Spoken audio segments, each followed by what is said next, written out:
Welcome to Nasdaq TradeTalks, where we meet with the top thought leaders and strategists in emerging technologies, digital assets, and regulatory landscape and capital markets. I'm your host, Jill Malandrino, and joining me on the desk at the Nasdaq market site is Eddie Hertzman, founder and CEO of Athletech Media Group. We also have Max Rakhlenko, director of Hardlines and Retail Wellness at TD Cowen, Hugh Paisley, managing director at RBC Capital Markets, and Jon Canarick, managing partner of North Castle Partners. We're here to discuss growth and deal activity in the connected health and wellness solutions market. It is great to have all of you with us. Welcome to Trade Talks. And Eddie, before we get into some of the nuances here, tell us about the health and wellness market, where you're focused on specifically. I think it's a really exciting space. I mean, one of the difficulties is an extremely fragmented market, so it's very difficult to cover and it's very difficult to get a lot of insights. But at a macro level, without question, you see more and more consumers are interested in this. There's more and more modalities and retail locations available to the consumer. The wearable market's trending up, wellness is trending up. I mean, all in all, I think there's a lot of positive activity happening, and we're going to see a lot of investment, moving forward into the space. Right, and Max, when you think about connected health and wellness solutions, this is a newer topic for our audience here. The first thing you go to is, oh, my watch, my ring. It's much more than that. There's a number of areas in health that converge here. Yeah, absolutely. I think it's something that is really going to get going over the coming years. Ultimately, the focus is going to be sort of omnichannel, combining the in-gym experience along with things that you're going to do at home. And I think that those two are going to continue to blend together. Yeah, and Jon, tell us some of the trends that you noticed during the COVID activity, the trend and the craze that there was for health and fitness, and it's how that has evolved now. Yeah, well, the trend became a home trend, and so there was an incredible tailwind in category before COVID, of course, but everyone had to move everything into the home for a while, and so there was a huge spike in demand for fitness equipment, but a lot of things that came with that as well. Wellness products, recovery products grew tremendously. Awareness for all those products grew tremendously. Of course, the wearables, the watches, the rings, et cetera, all really took off, and category sizes are much larger today than they were before COVID. Hugh, is that trajectory still the same, or has it dialed back a bit? I think the at-home component has dialed back a bit, but what we've seen is that habit of wanting to work out and wanting to be live a healthier lifestyle has migrated and become part of our daily lives, and that's a trend that pre-existed COVID and has just continued.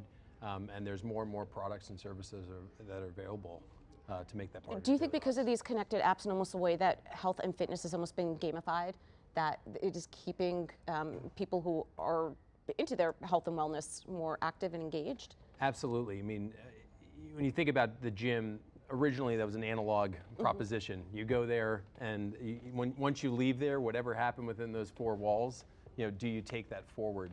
Now there's so many more mechanisms to track that and to carry that on for the rest of your day. So whether you're working out for a half an hour or an hour, you now can make that part of your daily life. And even while you're sleeping, still track that. Yep. Yeah. It seems as if, Max, that the social component of it is a driver as well, right? Yeah, absolutely. Social is a big driver. When you combine that with the gamification and in general, Gen Z and younger people being healthier, I think those three blend together into a really nice flywheel. Eddie, let's talk more about the demographics here. Anything in terms of regions or age groups such as Gen Z? We had mentioned there's other sports outside of what you would typically think is the gym that are driving different demographics as well. Well, I just want to go back to something you said earlier, because I do think there's competing headlines right now in the space. Yes, if you look at Planet numbers, lifetime numbers, they represent two different sides of the market. Membership is up, revenue is up. But I think despite all these positive headlines, yes, there's more offerings, yes, there's more education, yes, there's more available to the customer, but still we're looking at 80% of the population is not moving, they're not working out. So what's going on?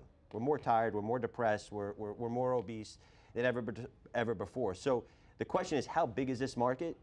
Are more new people entering the market, or are we selling more products to the same people that are, like the person at Equinox also wearing the Oura Ring, also going to Stretch Lab, also cold plunging? And that's the question that I debate, is how much bigger can this market get?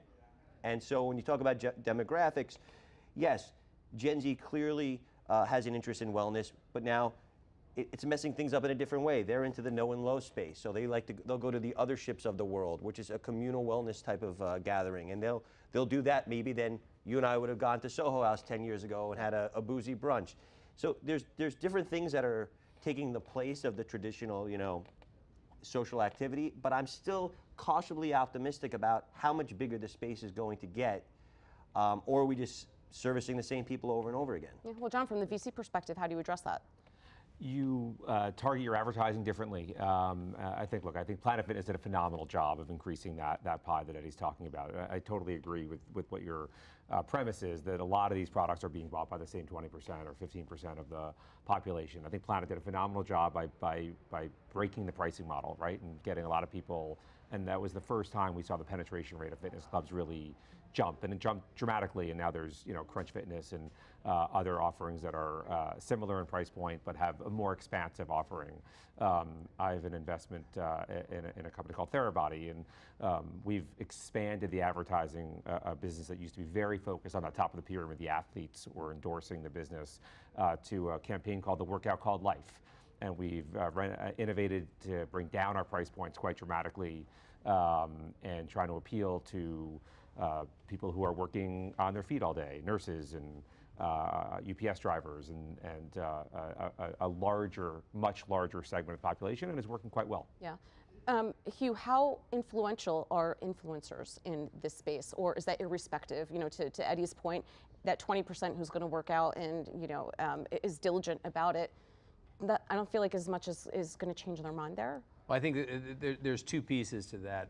First, just in terms of kind of the market, I do think the market's expanding and the demographic trends will support that. I mean, I think of it simply as, did your grandparents belong to a gym? Did your parents belong to a gym? Do you belong to a gym? Are your children belonging to a gym? And as you watch those groups grow and just how large those groups are, that will continue to create a tailwind. I think specifically around influencers is that those influencers change. I mean, they can be your personal trainer. Mm-hmm. They can be Tom Brady, in terms of that lifestyle, and that does play an important role. But where we get those, the source of those is much wider than it has ever been before. Yeah. Max, is the industry delivering the right message? To me, this seems like a lifestyle, not necessarily a segment of my life where I go to the gym for 2 hours after work or whatever. It seems to, at least personally, it's more of a lifestyle. So I think part of it is, as you do get more and more of these companies, Planet Fitness continues to grow, Crunch Fitness, just a lot of these companies enter the space. In general, the total marketing dollars are going to continue to grow. So that's going to be a big tailwind. As far as the message itself, I think that the message has evolved, and I think it'll continue to. Before, it was sort of fitness in the box, working out. Now it's much more about wellness. So it's much more about mental wellness than it was in the past, and I think that that's going to continue. So it's going to be physical and mental, and I think even inside the box there will be more and more of a focus of the whole, the holistic body and the experience. Yeah. Well, let's talk about. I'm sorry. Jill, I was going to say that there absolutely needs to be a holistic message. Having said that, businesses need to be really good at what they do primarily, right. And that's what they need to talk about. And so there is always this conflict of we want to be serving the whole wellness journey. And we want people to engage in the entire wellness journey, from healthy eating to healthy sleep to healthy fitness activities. But each individual company perhaps is really much better off being really good at one of those things. But look, right. at Lifetime, look at Equinox, look at Expo. They all dropped fitness from their tagline. They don't want to be pigeonholed. Fitness is a component of that healthy lifestyle. These are real estate companies. These are longevity companies.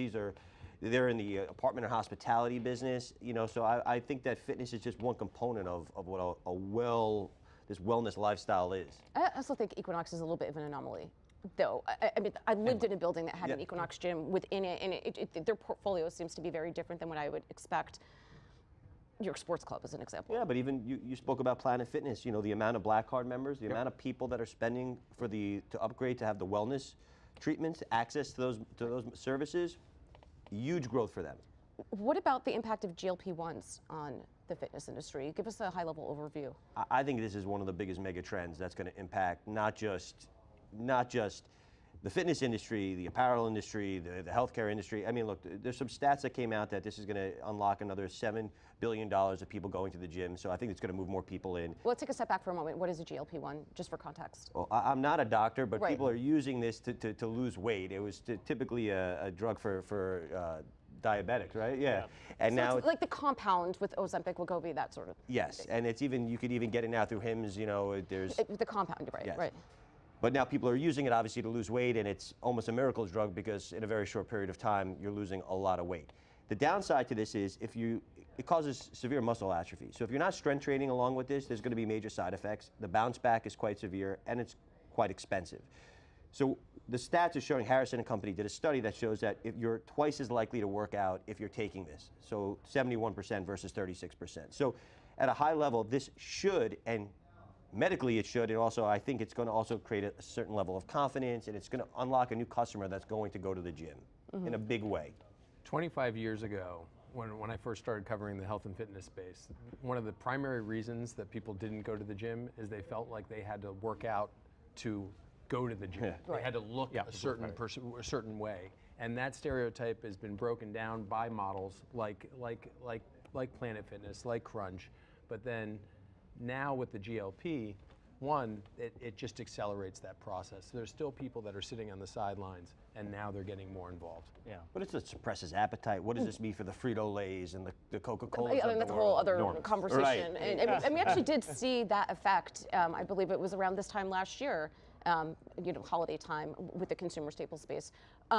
Let's go back to the GLP-1s for a moment here, Max. From an ethical medical perspective, is it appropriate for gyms to be administering this, or what does that process look like? So most of my time is really focused on the HVLP part of the market, and as far as I know, those companies aren't getting into the GLP-1 distribution. Right. So it's tough for me to answer the ethical part of this, but we certainly know that there are certain companies that are trying to get into it. So it feels like it's early, and it does feel like it's going to be an evolution. I'm sure that there's going to be some missteps along the way. But certainly there are going to be leaders in that regard. Right. Well, Jon, and as an investor, how do you feel about that? I think the primary opportunity is to tailor programs for people that are on GLP-1s and not be in the GLP-1 business directly. I think that's best left for the medical professionals. Right. There's enormous growth in telehealth, and so there's no shortage of access points. So the opportunities for the Crunches of the world and the Planets of the world and all of the large gym chains is to have programming that helps the muscle atrophy that Eddie mentioned before, and how to counteract that. So perhaps doing this in conjunction with someone's physician, or I don't know if I'd want to be liable just solely as the gym or wellness center without some communication with and the way the regulations work are state by state. Right, I was going to say, the jurisdictions make it tricky as well. Yeah. A lot of these models are franchise models, so that you've got various groups, and now it's down to the franchisee themselves to administer it, and it feels quite challenging. Although you do look at a Lifetime, they've rolled out Miura, which is a longevity program, and they have doctors on staff, and they are, part of their offering is creating workouts in hand with the doctors for people that are taking GLP-1. So that's a very isolated example, but that is let's say a company that's trying to tackle it from both ends. They have the gym footprint, but they also have the medical expertise combined. They have the large footprint of each box, so they have space, and they have higher than average incomes as well. Correct. So there's differences. You have 400,000 plus potential members that could pay $400 or $500 for a longevity membership, quote unquote. Right. So let's talk about that. When you think of attractive areas within the space, what's the most attractive, or where would you avoid? For me, I'm very bullish on wellness. Again, I leave it to Jon for the investing, but like when I look at like the sweat houses growing, and I look at the remedy places, and I look at the amount of time and money people are spending on the wellness services. I don't think it's about lifting weights 5 days a week anymore. It's maybe lifting weights 2 or 3 days. It's cardio one day. It's a sound bath one day. I want to go to the bathhouse one day. I want to do hot and cold therapy another day. So your ability to kind of cater to that growing need is exciting, and I think a lot of people that's a definite opportunity to invest into. Yeah. And Therabody's a great example of that on a mass scale, and sweat houses and paws and some of those franchise models I like. It kind of sounds very local and regional. Yeah, I mean the places that are four-wall based for sure, right? And they can grow sort of state by state, or sometimes they grow nationally. So there still is room for that, for those bespoke boutique. But it's not small. You look at Restore and Sweat House. There's hundreds and hundreds of these opening in secondary and tertiary markets. So, yes, my first guess would be New York. Great, we'll spend hundreds of dollars for an IV drip, but it's actually moving to other markets. Yeah. I mean, a meaningful question that happened during COVID was that, is the boutique wave going to continue? And because there was dislocation, a lot of those personality-led experiences, where are those people? Where did they move to? Is it going to be the same? And what we've seen coming out in 23 and more pronounced in 24 is that boutique is bigger than it was before, you know, to the point that was made earlier, is that it's a much wider use case, and it's much broader than just fitness. It's much more wellness. Well, I was going to say, tie it all together, there's just a lot more investment. There's a lot more investing dollars that are coming into this space. Planet Fitness sort of, you know, years ago proved out that this model can be very successful. And then since then, there's been a lot of private equity, there's been a lot of venture capital. So you touched on boutique, but there's been a lot of funds that are investing in the space, both that as well as the HVLP part of fitness. So just in general, there's a lot more investment dollars that are flowing into it than there was in the past. But there's competing headlines, guys. Like, look, Solid Core just got acquired a week and a half ago for $600-700 million from Caterton, and Club Pilates continues to be a performer for the Expo Group. Now we're talking the Pilates category. There's plenty of people coming out of COVID that, you know, have lost the majority, if not all, of their studios. You know, this is still a very, you know, the independent operator dominates the space. There is no LVMH, Walmart, you know, operator here, so it's very fragmented. I think if you're in the rowing modality or the boxing modality or the cycling modality, I don't know if you're going to have the same bullish sentiment that we're talking about right now.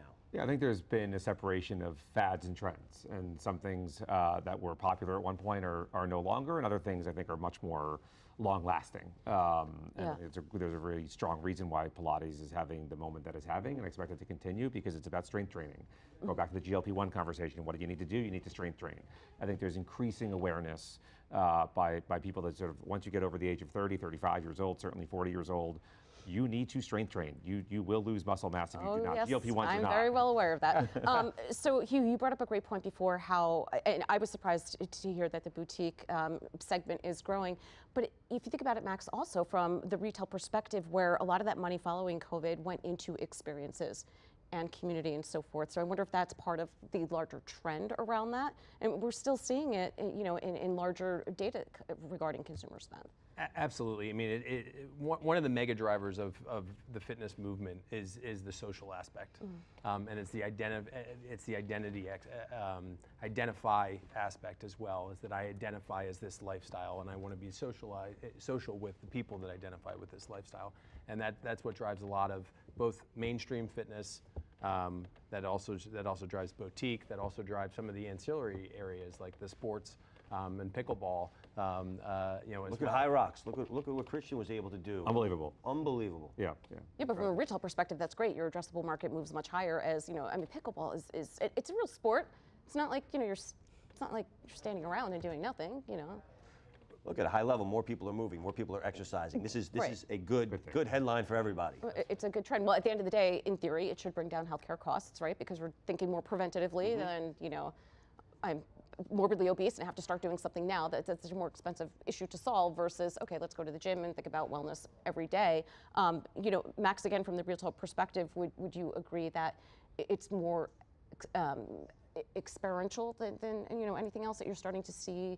More money going on the experience side? But I do think that there's different parts. I think boutique really focuses on the experiential. It's really just about group. It's forming friendships and bonds and things like that. But if you go to a Planet Fitness or some of these other big box, it is sort of more, you've got your headphones in, you do your workout, and you get on with your day. So I do think that there's, you know, puts and takes. But in general, I think overall fitness and wellness is becoming much more experiential. Just living in New York, there's more and more running clubs that are popping up, and so that's becoming sort of I think a newer wave. But in general, people want to spend time together, they want to form bonds and just have commonalities, and fitness and wellness is certainly one of those. Yeah. You mentioned Gen Z, that this younger demographic doesn't want to go to a bar and drink, which is a whole nother conversation. I don't know what that means to the Diageos of the world, but they would much rather go out and go to a bathhouse or, you know, do a run club on a Sunday morning, and that's a positive thing for that side of the market, without question. Well, I would also argue, you know, what you had said before about the secondary and tertiary markets, with many people working in a hybrid type of role right now. They're spending more time, perhaps, and you're seeing these boutiques. I mean, I see anywhere where I live, you know, in northwestern New Jersey, these boutique-y kind of Pilates yoga niche areas opening up. because they're spending more time in different ways versus, okay, I'm going to run in between meetings and go to the gym in the city, you know, it's impacting tertiary economies as well. So that's another market to think about. All right, we'll end it on a positive note. Thank you for joining us on Trade Talks, and thanks for joining me from MarketSite. I'm Jill Malandrino, Global Markets Reporter at Nasdaq.